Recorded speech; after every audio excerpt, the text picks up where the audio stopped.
Roy Suryo bersama Dr. Tifa dan Rismon Sianipar mendatangi Komnas HAM usai Presiden ke-7 Joko Widodo membicarakan nasib mereka dalam kasus ijazah. Mereka minta bantuan karena merasa diperlakukan tidak adil.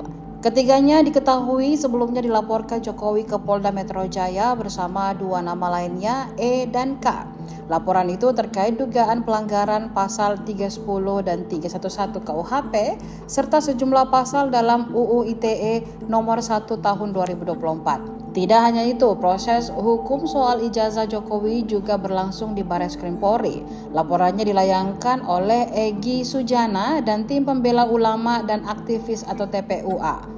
Jokowi pun telah memenuhi undangan pemeriksaan terkait kasus tersebut. Dalam kesempatan itu, Jokowi membawa map hitam berisi dokumen ijazahnya. Ia menyampaikan sikap tegas dan memastikan proses hukum akan terus berlanjut.